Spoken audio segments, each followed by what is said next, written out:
Say, man, DL Hughley called Snoop Dogg, Rick Ross, Nelly, and Soulja Boy to the front of the class and tell them, hey, man, y'all can't be offended that y'all fans are offended. Y'all can't be disappointed in y'all fans for them being disappointed in y'all for, partaking in the Donald Trump inaugural events. Y'all don't have the right to tell them that they don't have the right to be offended. Now, DL Hughley also made a distinctive point and draw the comparison between the MAGA folks when they got upset 4 years ago and acted out on January the 6th. He said that, hey, everybody, that's water under the bridge. Everybody accepted that. Everybody, wrote that off as it was a peaceful transfer of power. And the January 6th rioters had the right to be disappointed and upset at whoever they wanted to be disappointed and upset with. So surely Snoop Dogg, Rick Ross, Nelly, and Soulja Boy fans have the right to be disappointed in them if they felt betrayed. Let's get to the content. Already the contortions to explain what we have seen are happening. We watched Elon Musk throw up twice what was a Nazi symbol. Twice. And you had the ADL come out and say no, that they come out and defended it and poo-pooed and said it wasn't so. I tell you what, I will say this. It's interesting that a couple of months ago, if you said something, the very organization or one of the organizations, if you said something, anything positive, you could say Palestinians deserve the right to exist, and you were yelled down as an anti-Semite.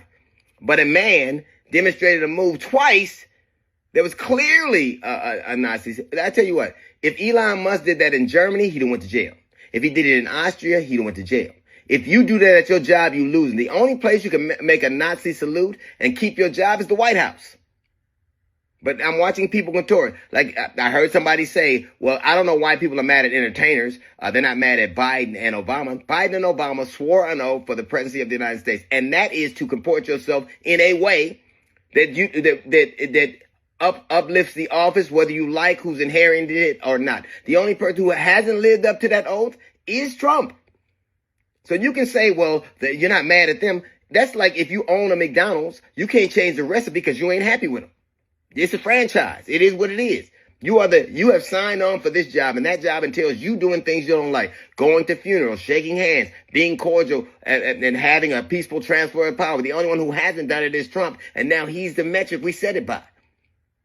That is called, they took a oath, and they lived up to their duties. They lived up to their oaths. And when it comes to what Snoop and Nelly and Rick Ross and Soulja Boy, they are entertainers. They can do what they want. I understand that. But you can't get mad at backlash.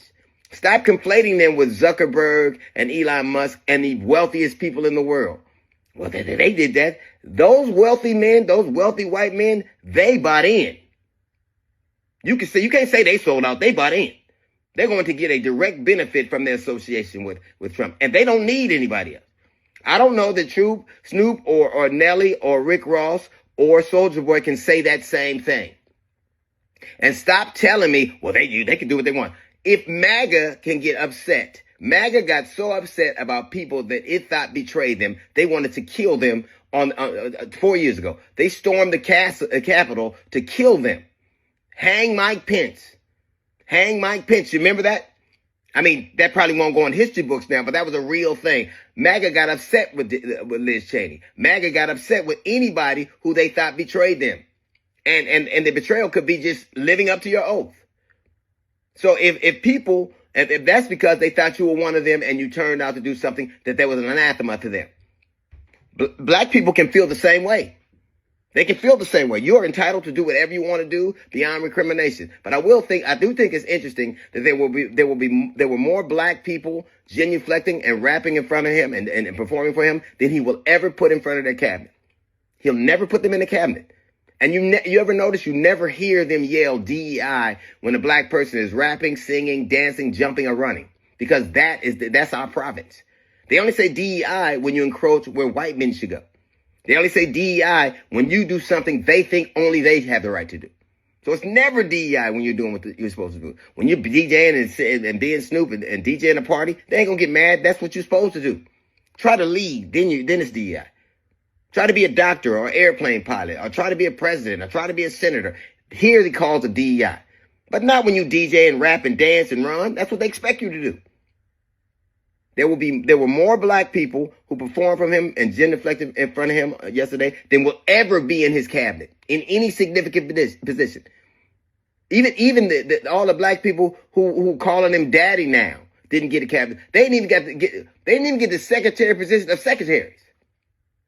So let's be clear. We are a tribal nation. They want people who they find a kinship with to be loyal, and they get to decide what the parameters of that loyalty is. You can't bite the hand that feeds you and then get mad that they're angry. You can't say, I'm going to do something that the people who supported me for a long time don't like and then have a residency in Vegas. You can't do that and have an album. You can't do that and have a party or concert. I tell you what, here's the way I'll leave it. If MAGA can get mad at the people they thought were disloyal, surely niggas have the right to get mad at the people they think are disloyal. Say, man, I've said multiple times on this topic that, I don't understand or, know why people got upset about Snoop Dogg, Rick Ross, Nelly, and Soulja Boy performing at any event, whether it be Donald Trump or overseas doing a birthday party for somebody that don't like this country. It all ties in the same. These guys are entertainers, and them performing and getting their money for doing this event for Donald Trump or the crypto ball or whatever the case is. I mean, at the end of the day, they entertainers. You dig what I'm saying? And it meant absolutely nothing to me. Now, I've been offended and felt some kind of way about different things in politics. This was not one of them. Now, when I was coming up, we had to go and buy cassette tapes. I'm an 80s baby. We had to go and buy cassette tapes. And when CDs came around, we had to go and buy physical CDs. That was the way that we supported these artists. And yeah, we bought tapes, we bought CDs, and now they got merch, and you can download, stream, and do all of these other things to support these artists. They are entertainers. This is how they eat at the end of the day. So if they can get a big bag for going and entertaining, anybody that can pay their fee, anybody that could pay that back end and that front end to book these folks, that's what they do. This is how they feed their family. This is how they provide the lifestyle that they have.